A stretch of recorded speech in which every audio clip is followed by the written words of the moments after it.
Welcome back to the news at 10. A women's empowerment group, the Handmaidens, has held its 29 Women in Leadership Series conference in Lagos. The annual event, which seeks to encourage women to reach their full potential, was graced by many dignitaries, including the wives of governors of Edo, Ogun and Lagos states.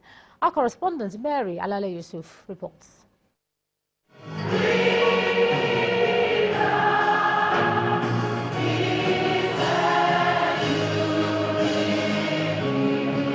For the fourth year in a row, the Handmaidens are holding their Women in Leadership annual meeting. Thousands of women are here to learn how to go beyond making an impact to building lasting legacies. The convener's welcome message sets the tone for the meeting. We are not at wills for entertainment. We are at wills to change the life and the status quo of every woman in Nigeria. She must be economically empowered. It is time we stop being appendages. The main speaker, an oncologist and the director of the Center for Global Health at the University of Chicago in Illinois, USA, Professor Olufumilayo Olopade, stresses the importance of women knowing and taking charge of their health. Where is our own celebrity breast cancer survivor? When you intervene early, when you have medications that work, you can actually have people survive not only breast cancer, you can also prevent breast cancer. Spoke this morning.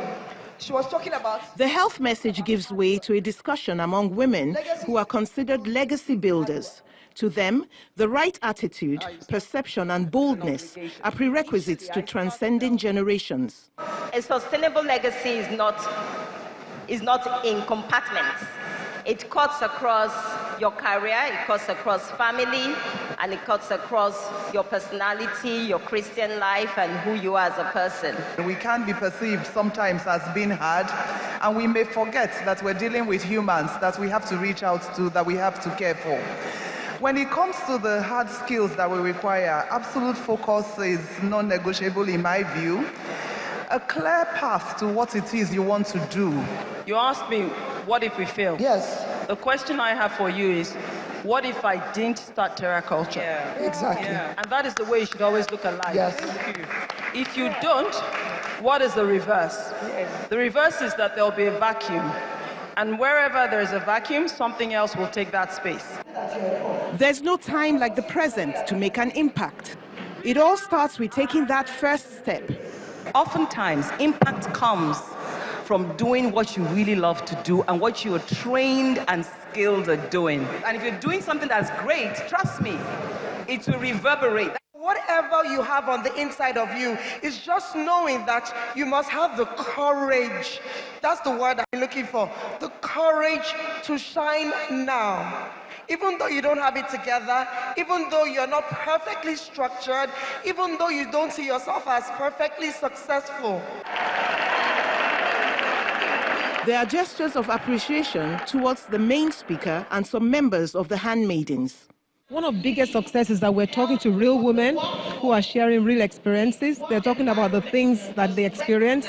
They're talking about how it impacted them, how it has helped them to be who they are today. So a lot of women are learning. The Handmaidens Women in Leadership is a platform to equip professional and career women with skills and exposure for growth in the political, economic and public space. Mary Alale Yusuf, Channels Television News. The Credit Risk Guarantee Scheme of the Nigeria Incentive-Based Risk-Sharing System for Agriculture Lending, that's NISRAL, has been formally launched in Ondo State. In his address at the launch, the Managing Director of NISRAL, Aliyu Abdul Hamid, noted that the agency is responsible for minimizing the risks associated with agriculture and agribusiness finance. It's a gathering of financial and agricultural experts who have come together for a special reason. The event is the formal launching of the Credit Risk Guarantee Scheme of the Nigeria Incentive-Based Risk-Sharing System for Agricultural Lending, or NARSAL, in Akure, the Ondo State capital. Narcel is a $500 million non-bank financial institution wholly owned by the CBN. It is designed to redefine, dimension, measure, reprice and share agribusiness-related credit risk. Along with partner banks such as Nexim, UBA, Ecobank and Sterling Bank, Narcel's top management through its managing director says farmers have a lot to benefit. Farmers and agro traders, they are our family. We don't want any one of them to fail because of bank issue. And that is why the Central Bank of Nigeria created Narcel to provide this long-term patient support. One company that has benefited immensely is Agro Traders Limited. The company has accessed $1 billion funds. The managing director says it is to train farmers, provide protective equipment, farm tools, and also payment of premiums.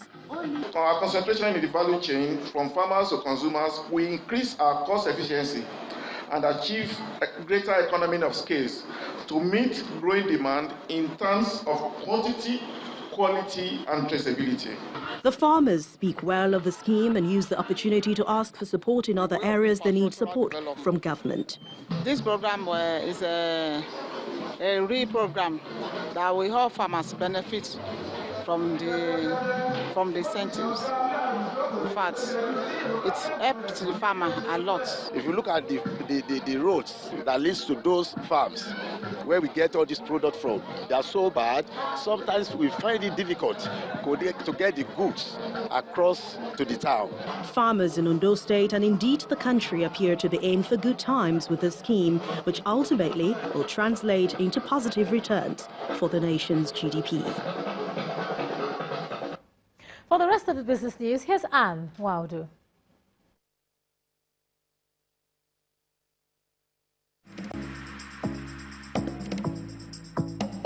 You First. First Bank.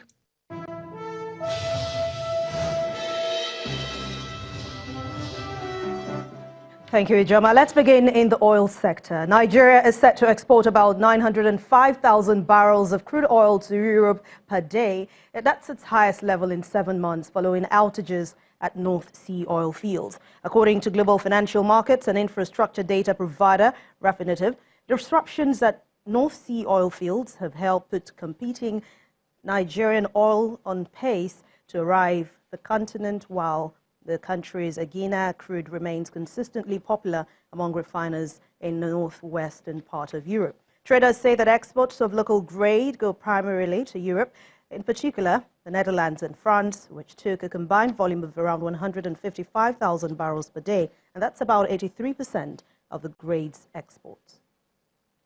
Nigeria's premier non-interest bank, Jaiz Bank, today held its 7th annual general meeting in the nation's capital, Abuja.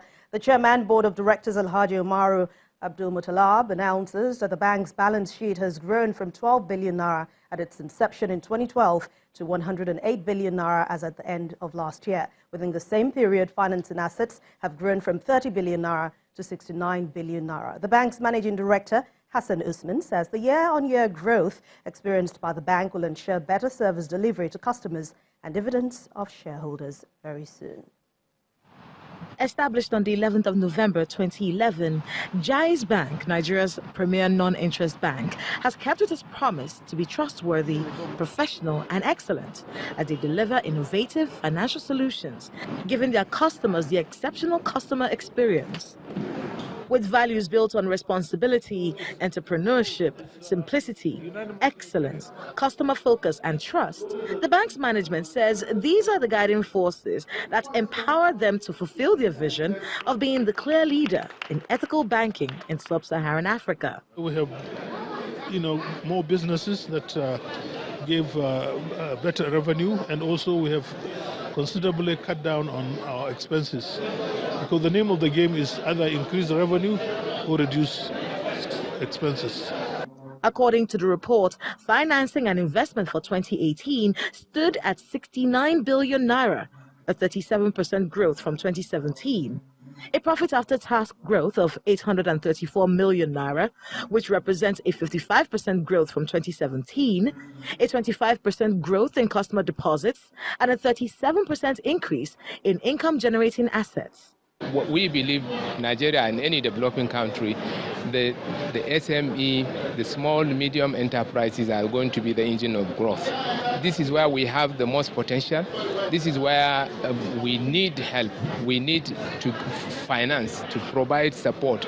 Shareholders say they are optimistic that their investments will yield them good dividends soon. If they increase the remuneration for them, it will give them the courage and elbow to work for us harder, we shareholders.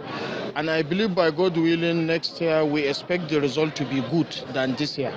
The board of Jais Bank says their services are open to all, regardless of religion. They also say, though the bank's strategic focus is retail banking, they still offer corporate banking services and welcome more investors. It's no change in fortune for the domestic stock market. Bearish sentiments have entered a third day in the final week of June, and following persistent sell pressure in high-valued equities. Egdidion Ewang has the details for us.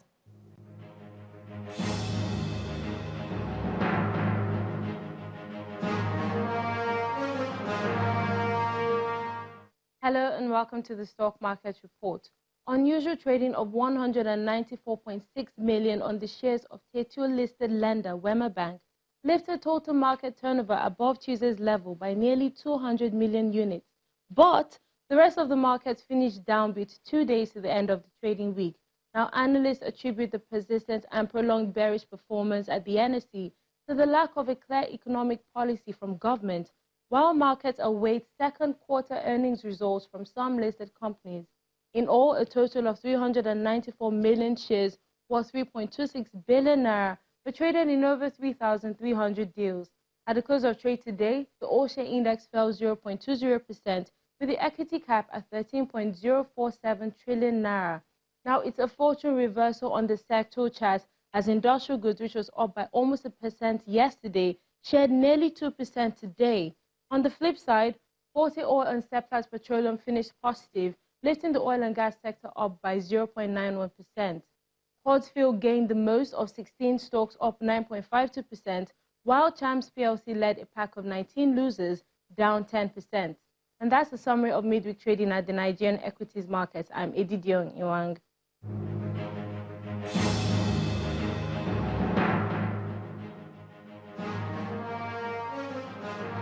Thank you, Egdidion. Well, it's mixed performance across board for major global stock markets. Investors are still bracing up for the trade talks between the US and China at the upcoming G20 summit, which is actually set to begin tomorrow in Japan. Let's see the closing figures for today.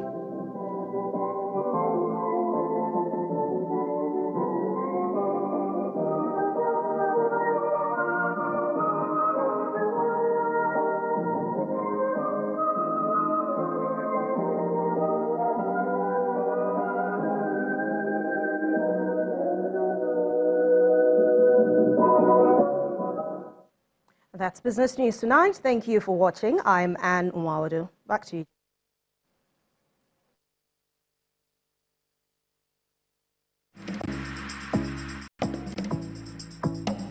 You First. First Bank. Thanks a lot, Anne. Still ahead on the news at 10, coming from our London bureaus around the world in 5 minutes. Do join us again.